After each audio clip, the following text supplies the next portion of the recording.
Good evening बच्चों। Today's topic of discussion is strong nuclear force.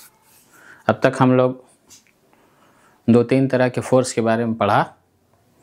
Gravitational force, electric force, magnetic force we will discuss, weak nuclear force we will discuss later on. Right now topic of discussion is a strong nuclear force. So it is very important topic of modern physics. अब तक हम लोग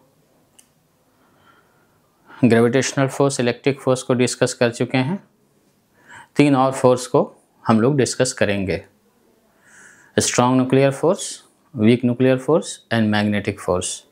electric और magnetic force जो है मिल करके electromagnetic force बनता है। Total effect of electric force and magnetic force is called electromagnetic force. लेकिन यहाँ वो अभी टॉपिक ऑफ डिस्कशन नहीं है। Topic of discussion is strong nuclear force. Strong इसलिए बोल रहे हैं कि हमने बताया था 4 फोर्स, नेचर में 4 फोर्स होता है। Gravitational force, electromagnetic force, strong nuclear force और वीक न्यूक्लियर फोर्स। तो स्ट्रॉन्ग न्यूक्लियर फोर्स इसलिए कह रहे हैं कि यही फोर्स नेचर का स्ट्रॉन्गेस्ट फोर्स है। माइक्रोस्कोपिक लेवल पर लगता है, माइक्रोस्कोपिक लेवल पर लगता है, छोटे पैमाने पर लगता है, न्यूक्लियस के अंदर लगता है, लेकिन this is the strongest force in nature. This is the strongest force in nature. तो इसी को भी हम डिस्कस करेंगे। थोड़ा सा न्यूक्लियस पे जाते हैं। न्यूक्लियस में कैसे स्ट्रॉन्ग न्यूक्लियर फोर्स का कॉन्सेप्ट हम लोगों के पास आता है। तो थोड़ा सा न्यूक्लियस में चलिए। न्यूक्लियस में क्या क्या है, किसी भी आइटम के न्यूक्लियस में क्या क्या है। प्रोटॉन होता है, किसी भी आइटम के न्यूक्लियस में प्रोटॉन और न्यूट्रॉन होता है। प्रोटॉन होता है, न्यूट्रॉन होता है, प्रोटॉन होता है, न्यूट्रॉन होता है, प्रोटॉन होता है, न्यूट्रॉन होता है। बहुत सा प्रोटॉन और बहुत सा न्यूट्रॉन एक साथ रहता है। बहुत सा प्रोटॉन, बहुत सा न्यूट्रॉन एक साथ रहता है। जैसे एग्जांपल ले लें कार्बन का, तो 6 प्रोटॉन और 6 न्यूट्रॉन है। और भी अलग अलग न्यूक्लियस में प्रोटॉन और न्यूट्रॉन, बहुत सारे न्यूट्रॉन और प्रोटॉन एक साथ रहते हैं। यूरेनियम को ले लीजिए तो यूरेनियम 92 में 92 प्रोटॉन एक साथ है। इलेक्ट्रॉन तो और भी बहुत सा है, क्योंकि उसका मास जो है सो 236 होता है, 238 होता है, तो न्यूट्रॉन की संख्या और भी ज़्यादा है। तब यहाँ पर देखिए, थोड़ा सा न्यूक्लियस को देखिए। किसी भी आइटम के जब हम न्यूक्लियस पे गौर करते हैं तो न्यूक्लियस के अंदर क्या क्या है, प्रोटॉन और न्यूट्रॉन है। अब हम लोग पढ़ा है इलेक्ट्रिक फोर्स में कि प्रोटॉन प्लस चार्ज है, प्रोटॉन प्लस चार्ज है। प्रोटॉन प्रोटॉन के बीच कैसा फोर्स लगेगा, इलेक्ट्रिक फोर्स लगेगा, रिपल्सिव फोर्स लगेगा। हालांकि प्रोटॉन प्रोटॉन मैसिव बॉडी भी है, मैसिव पार्टिकल भी है, तो दोनों के बीच अट्रैक्टिव फोर्स भी लग रहा है। लेकिन अट्रैक्टिव फोर्स रिपल्सिव फोर्स के रेस्पेक्ट में बहुत छोटा है, बहुत कमज़ोर है, बहुत फीबल है, बहुत ही कमज़ोर बल है। जैसे हम इलेक्ट्रिक फोर्स और ग्रेविटेशनल फोर्स के रेशियो की बात करें तो 10⁻36/1, 10⁻36:1 होता है। तो यहाँ पर न्यूक्लियस के अंदर, हम न्यूक्लियस की बात करें, न्यूक्लियस के अंदर क्या है, प्रोटॉन और न्यूट्रॉन है। प्रोटॉन और न्यूट्रॉन है, ढेर सारा प्रोटॉन होता है, ढेर सारा न्यूट्रॉन होता है। तो अब थोड़ा सा बात करते हैं इसके बीच लगने वाले फोर्स की। तो यहाँ पर 2 फोर्स लग रहा होता है। प्लस प्लस प्रोटॉन के बीच रिपल्सिव फोर्स, और चूँकि प्रोटॉन न्यूट्रॉन सब मैसिव बॉडी है तो सब के बीच अट्रैक्टिव फोर्स भी लग रहा होगा। लेकिन attractive force is much less than the electric force. Means gravitational force, attractive force जो मास के कारण लग रहा है सबके बीच, वो बहुत कम है। इलेक्ट्रिक फोर्स जो चार्ज के कारण सबके बीच लग रहा है, तो न्यूक्लियस को टूट जाना चाहिए। यहाँ पर थोड़ा सा सोचिए। Due to a strong value of repulsive force, due to a strong value of electric force, due to much strong value of electric force as compare to gravitational force, nucleus को टूट जाना चाहिए, न्यूक्लियस को breakup कर देना चाहिए। लेकिन nucleus breakup नहीं हो रहा है, न्यूक्लियस डिसइंटीग्रेट नहीं होता है, न्यूक्लियस जो है सो इंटैक्ट रहता है, एज इट इज़ रहता है, जब तक कि हम लोग तोड़ेंगे नहीं। न्यूक्लियर फिजन में हम लोग क्या करते हैं, स्लो मूविंग न्यूट्रॉन डाल देते हैं। तो स्लो मूविंग न्यूट्रॉन डालते हैं तो वो अंदर जाके क्या करता है कि न्यूक्लियस के साइज़ को थोड़ा सा बढ़ा देता है। जब न्यूक्लियस के साइज़ को बढ़ा देता है तो वो टूटने के कगार पर आ जाता है और टूट जाता है। तो यहाँ पर हम न्यूक्लियस की स्टेबिलिटी की बात कर रहे हैं कि न्यूक्लियस स्टेबल क्यों है, जबकि न्यूक्लियस को स्टेबल तो होना ही नहीं चाहिए। न्यूक्लियस में जो है सो प्लस चार्ज प्रोटॉन, बहुत सा प्रोटॉन एक साथ है, सभी प्रोटॉनों के बीच स्ट्रॉन्ग रिपल्सिव फोर्स लग रहा है, कूलम्ब फोर्स लग रहा है, इसलिए जो है न्यूक्लियस तो स्टेबल होना ही नहीं चाहिए। जबकि न्यूक्लियस स्टेबल है, किसी का भी न्यूक्लियस स्टेबल है, सिर्फ हाइड्रोजन के न्यूक्लियस में एक प्रोटॉन है। इसके अलावा किसी भी न्यूक्लियस में आप चले जाइए तो एक से ज़्यादा प्रोटॉन है, 2 प्रोटॉन है, 3 प्रोटॉन है, 4 प्रोटॉन है, 5 प्रोटॉन है, 92 प्रोटॉन है और ज़्यादा भी हो सकता है। तो इतना सा प्रोटॉन जब एक साथ है तो सबके बीच कूलम्ब फोर्स ऑफ रिपल्सन जो लग रहा है प्लस प्लस के बीच, जिस कारण न्यूक्लियस टूट जाना चाहिए। यहाँ पर वही सवाल जो हम बार बार बोल रहे हैं कि हालांकि अट्रैक्टिव फोर्स भी लग रहा है, मैसिव बॉडी के बीच अट्रैक्टिव फोर्स भी लग रहा, ग्रेविटेशनल फोर्स भी लग रहा, but gravitational force is much weaker then the coulomb repulsive force. Coulomb repulsive force के रेस्पेक्ट में ग्रेविटेशनल फोर्स बहुत वीकर है। कितना वीकर है, रेशियो बता रहे हैं। इलेक्ट्रिक फोर्स मतलब कूलम्ब फोर्स और ग्रेविटेशनल फोर्स का रेशियो जो होता है वो 10⁻36:1 होता है। तो इसके रेस्पेक्ट में 10⁻36 टाइम ज़्यादा है। तो उस कॉन्सेप्ट को यहाँ पे लगाइए, ये टूट जाना चाहिए तो न्यूक्लियस नहीं टूटता है। यहाँ पर एक फोर्स का कॉन्सेप्ट आता है।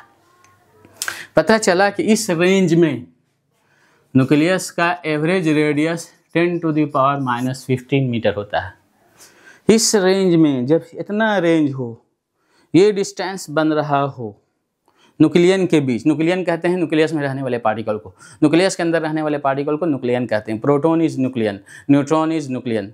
तो जब प्रोटॉन और न्यूट्रॉन या न्यूक्लियन या न्यूट्रॉन न्यूट्रॉन या प्रोटॉन प्रोटॉन एक दूसरे के इस रेंज में रहता है, इस दूरी पर रहता है, तो इन लोगों के बीच एक और फोर्स लगता है जो इन लोगों को बांधे रखता है, न्यूक्लियस को टूटने से बचाता है। This force is called a strong nuclear force. ये फोर्स और ये force, a strong nuclear force gravitational force के इलेक्ट्रिक फोर्स के रेस्पेक्ट में भी 100 गुना ज़्यादा होता है। इससे भी 10⁻² टाइम्स ज़्यादा होता है। अगर हम F स्ट्रॉन्ग और F इलेक्ट्रिक का रेशियो बोलें तो जो है सो 10⁻²1 हो जाएगा। मतलब इससे जो है सो 100 गुना लगभग ज़्यादा होता है, 10⁻² टाइम ज़्यादा होता है। यहाँ पर एक फोर्स का कॉन्सेप्ट खुद आ गया जब हम न्यूक्लियस की स्टेबिलिटी को एक्सप्लेन करने चले। तब न्यूक्लियस की स्टेबिलिटी को जब हम एक्सप्लेन करने चल रहे हैं तो एक फोर्स का कॉन्सेप्ट खुद आ गया, क्योंकि खाली हम अगर ग्रेविटेशनल फोर्स और खाली जो है सो इलेक्ट्रिक फोर्स के बारे में सोच रहे हैं तो न्यूक्लियस शुड डिसइंटीग्रेट। तो यहाँ पर एक फोर्स खुद ब खुद आपको इंक्लूड करना होगा। अपने से एक कॉन्सेप्ट डेवलप हो जा रहा है कि यहाँ पर एक फोर्स और होना चाहिए। तो इस रेंज में, इस डिस्टेंस में न्यूक्लियस का रेडियस, एवरेज रेडियस यही होता है। इस डिस्टेंस में जब न्यूक्लियन होता है, मतलब प्रोटॉन होता है या न्यूट्रॉन होता है या प्रोटॉन प्रोटॉन होता है या न्यूट्रॉन न्यूट्रॉन होता है, तो उन सब के बीच, सभी पार्टिकल के बीच, 2 पार्टिकल के बीच, 2 न्यूट्रॉन के बीच, 2 प्रोटॉन के बीच, प्रोटॉन न्यूट्रॉन के बीच एक अट्रैक्टिव फोर्स भी लगता है। और न्यूक्लियस में इसी रेंज में पार्टिकल समाया हुआ रहता है, एडजस्टेड रहता है। तो इस तरह जब इस रेंज में, इस डिस्टेंस में पार्टिकल रहता है तो उसके बीच एक अट्रैक्टिव फोर्स लगता है जो इसको बांधे रखता है, जो न्यूक्लियस की स्टेबिलिटी का कारण बनता है। This force is called strong nuclear force. अपने से अगर सोचते हैं तो ये कॉन्सेप्ट डेवलप हो जाता है।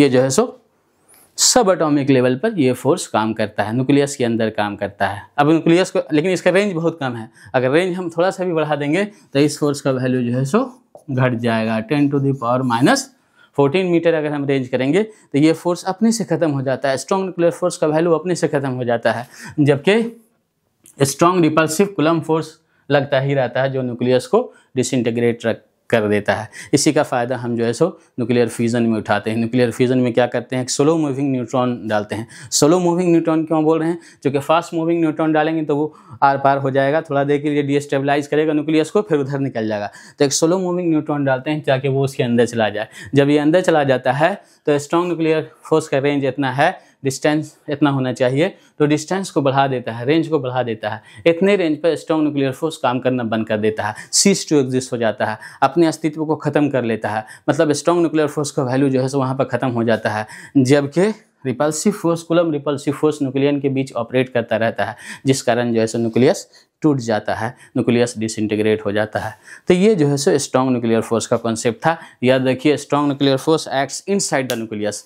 This is the chief cause, this is the principal cause, this is the main cause for the existence of the nucleus.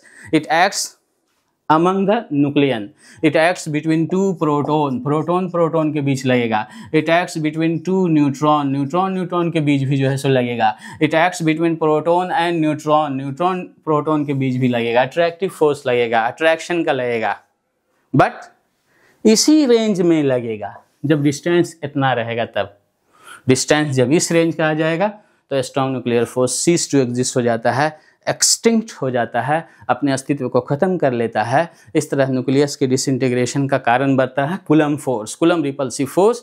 Nucleus के डिसइंटीग्रेशन का कारण बनता है। इस फोर्स का कॉन्सेप्ट खुद से अपने आप को समझ में आ जाएगा जब आप न्यूक्लियस के बारे में सोचिएगा। और दो फोर्स जो अब तक पढ़ाया उसके बारे में सोचिए। दो फोर्स पढ़ाया, ग्रेविटेशनल फोर्स पढ़ाया और इलेक्ट्रिक फोर्स पढ़ाया। Gravitational force is the weakest force in nature. Electric force जो है so much stronger than the gravitational force. The ratio of electric force and gravitational force is 10⁻36:1।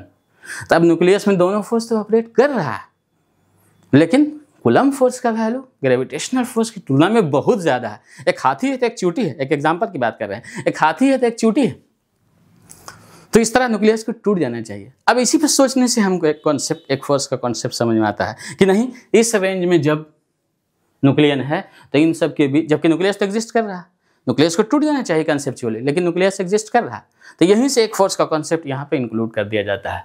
पता चला कि nucleus के अंदर, न्यूक्लियन के बीच, न्यूक्लियन किसको कहते हैं? जो न्यूक्लियस के अंदर रहता है। Proton is the nucleon, neutron is the nucleon. तो न्यूक्लियन के बीच अट्रैक्टिव फोर्स लगता है जब उन दोनों के बीच का डिस्टेंस इतना है, 10⁻⁻15 मीटर। न्यूक्लियस का एवरेज रेडियस भी यही होता है। तो पता चला कि न्यूक्लियस के अंदर एक और फोर्स ऑपरेट करता है जो न्यूक्लियन को बांधे रखता है, जो न्यूक्लियन को एक दूसरे से बांधे रखता है, एक दूसरे से मिला के रखता है, एक दूसरे को अट्रैक्टिव फोर्स के कारण एक दूसरे को फर्मली जो है सब बांध के रखता है। यही फोर्स स्ट्रॉन्ग न्यूक्लियर फोर्स कहलाता है। अगर डिफाइन करना चाहे तो सीधा सीधी बोल सकते हैं कि attractive force acting among the nucleons inside the nucleus is called a strong nuclear force. This is the strongest force in nature. This is the root cause for the existence of the nucleus. Range इसका इतना होता है, इस range में operate करेगा।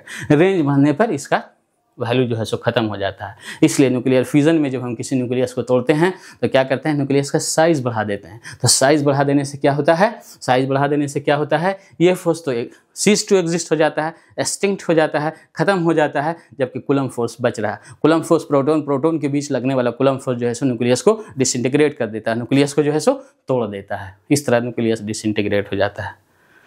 तो nucleus में मिला जुला के तीन फोर्स, एक gravitational force among all the particle, attractive force, weakest force in nature, एक coulomb repulsive force between the protons, repulsive force charge के कारण much strongest force as compared to gravitational force।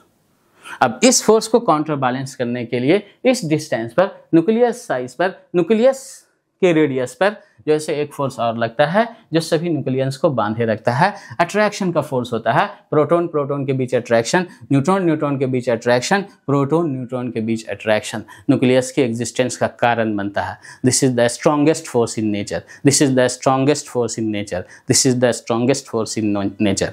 तो यहाँ पर तीन फोर्स का concept है। उम्मीद है कि आप इस टॉपिक को समझ गए होंगे। सोचने से खुद ही इस फोर्स का कॉन्सेप्ट समझ में आ जाएगा, क्लियर हो जाएगा कि हाँ, यहाँ पर न्यूक्लियर लेवल पर एक फोर्स और होना चाहिए। तो I think you have enjoyed the topic. Okay, thank you.